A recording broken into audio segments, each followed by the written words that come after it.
this week's Inside Off-Road, we take you behind the scenes at the recent RFS Magalies 400, the opening round of this year's APSA Off-Road Championship. The village of Magaliesburg is about an hour away from the hustle and bustle of downtown Johannesburg and exudes a rustic charm that is typically South African. Magaliesburg is also the centre of a rich agricultural area and the home to the Tarleton International Raceway, which annually hosts the RFS Magalies 400 off-road race. Motor racing in any form is all about larger-than-life personalities. It's a sport that builds and promotes heroes who are still revered long after they have ridden off into the sunset.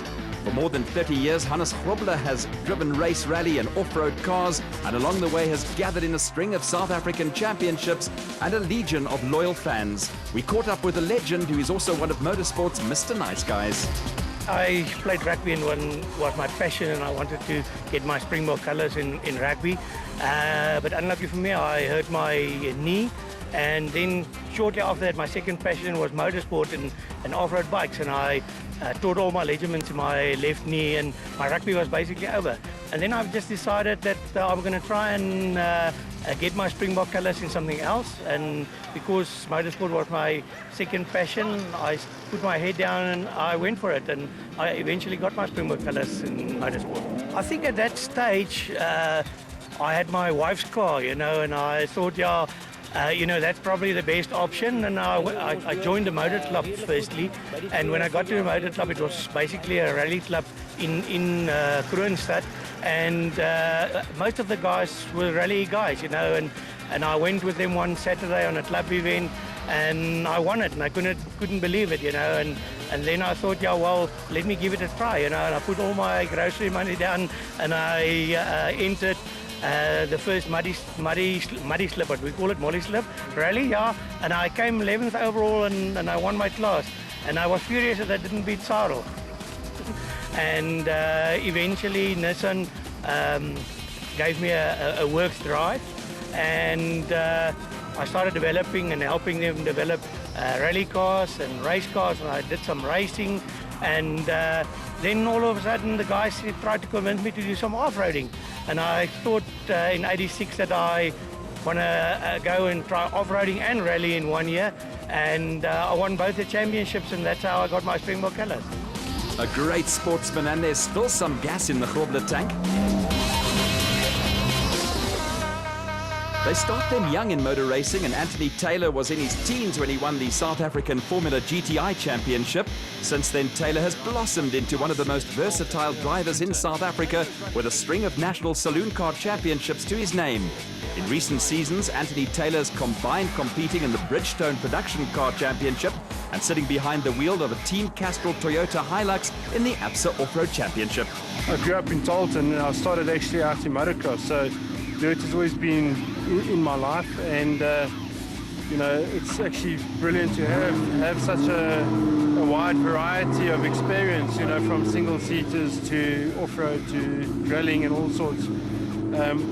A lot of people think, but it will confuse you, but it actually, there are some aspects where they actually complement each other, For example, if I go to circuit racing now after having done an off-road race, the reaction is so much quicker to an oversteer or where there's bad surface change or something like that. And then circuit racing complements the off-road and rallying, because you have to be smooth and direct the whole time. So they are very different, but yet they do complement each other. It's just where you find those aspects.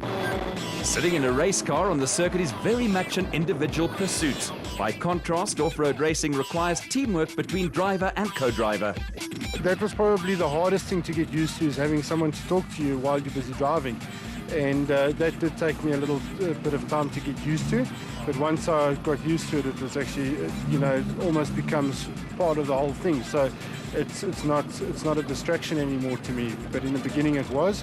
And as you say, teamwork, navigator is vitally important, especially now that the races are getting faster. Fortunately I've got Chris, who's got a large amount of experience. And if you've got a happy environment in the car, then you're going to end up having a good race and great success.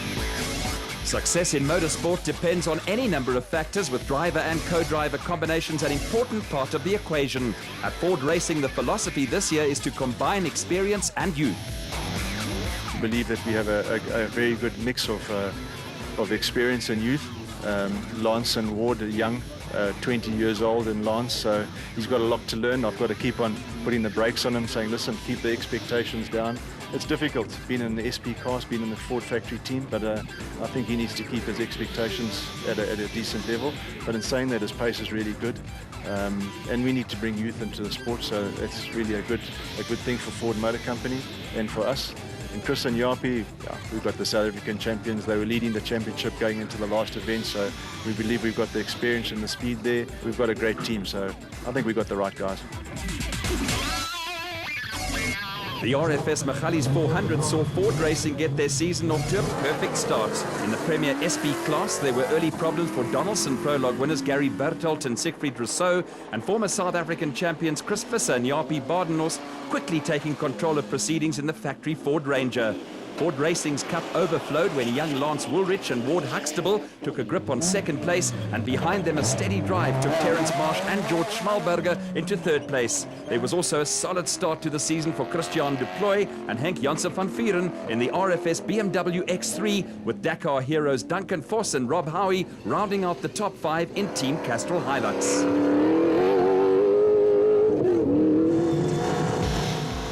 An early puncture and a string of niggly little mechanical issues hampered progress for veterans Hannes Grobler and Henny Testeger in the second RFS BMW X3. They were around 10 minutes behind Vos and Howie in 6th place, with Hugo de Bruyn and new co-driver Henry Hugo 7th in the MyCarron XL Toyota Hilux.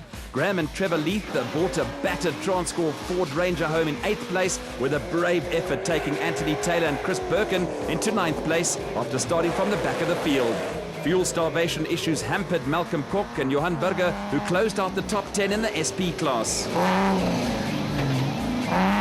Fuel starvation forced Mike Whitehouse and Matthew Carlson into retirement in the second Regent Racing Nissan Navara, with the Rubicon Ford range of Louw de Bruyn and Rian Greilang also amongst the casualties.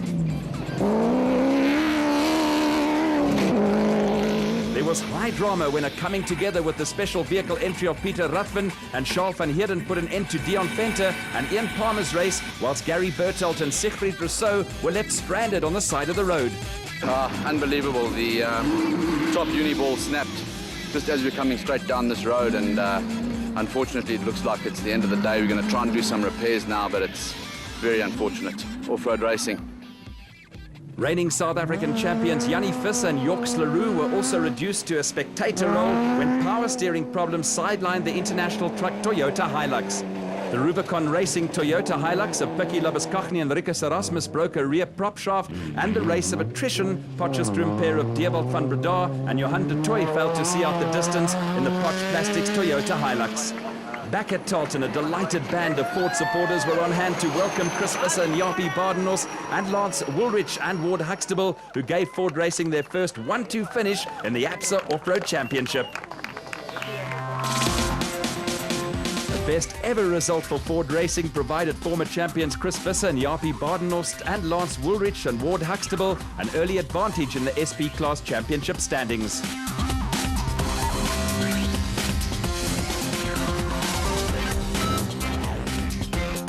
Cross-section of Toyota models and a Land Rover lined up to do battle in Class D on the RFS Magalies 400. Former champion Cliff Weichelt and Johan Schmalberger set the early pace in the N1 4x4 Toyota Land Cruiser, followed by newcomers Jaco Visser and Werner Weiss in the Fossies Toyota Hilux that started its racing life as an SP class vehicle.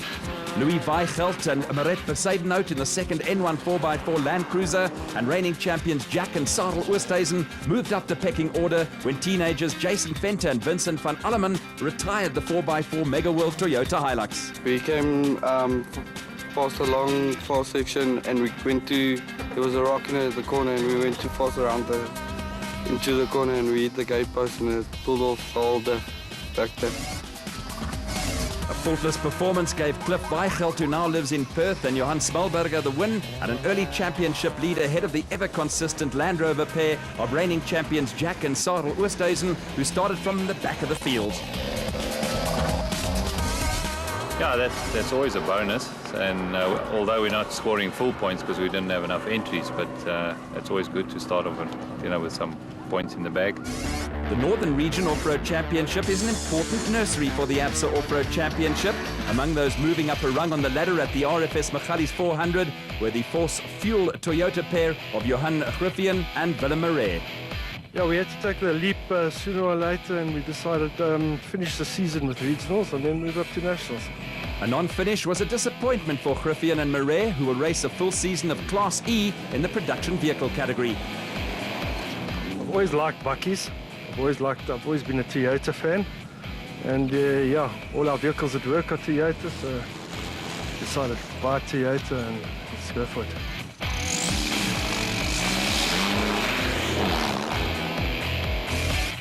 The budget Class E category sees four-cylinder vehicles do battle with the RFS Magalies 400, ending in a comfortable victory for Dirk Pitter and Koos Claessens, who got their championship challenge off to a good start in a Toyota Hilux. Reigning drivers champion Deirdre Harting and Vic Saliers were second in the Transcore Toyota Hilux, with a podium finish a good start for newcomers Rowan Lamb and Lyle Parker in a Ford Ranger. A tired and dusty Pitter was delighted with his day's work. Dit was baie onverwachts geweest. Ons het voor begin vandag, maar vandaag is ons die voorste plek verloor. Ons het gedink ons gaan net die pas volhou. Mechanische probleme het ons teruggesit net voor die service area, en daarna het ons herstel en net ons die pas weer reg kry, het ons agterdrif weer verloor. So dit was 'n baie harde dag geweest vandag, maar gelukkig ons het dit deurgetrek en ons is baie gelukkig. The rapid growth of the ABSA Off-Road Championship has brought with it increased professionalism and fresh challenges. For teams like the Free State-based Rubicon Racing Squad, the day-to-day logistics involved are now a major exercise. Yeah, we've got 2 SP vehicles, one Ford and one Toyota. And then we've got 2 Class A batch, a Spec 3 and a Spec 4. It's actually becoming a full-time job managing a team like this, getting sponsors, and running a workshop. We've got a workshop in Bloemfontein, so all the cars being serviced in Bloemfontein. We've got a full-time crew that looks after it, and then getting it from point A to B. It's all over South Africa 8 times a year into Botswana. Yeah, it's a big logistical thing, but it's just management. We've got a guy managing that whole team, and I put a lot of effort into it, making sure it's done right. Just moving these vehicles, I think it's up to 13,000 kilometers. We have to transport the vehicles to the 8 different races through South Africa, and you can imagine that is by its own is a huge amount of money that must be spent just getting the vehicles to the events. One of off-road racing's powerful attractions is the heavy emphasis placed on family participation. Well, if we can manage to leave the wives behind, it's about between 25 and 30 people in a team without the family. But we're a family-oriented sport, so we bring the wives and the kids with. Then it goes up to 35, 40. But that's what's enjoyable of the sport, you know. The kids love it to come with, the wives, they enjoy it. And that's why we're doing it. We've got 8 long weekends a year.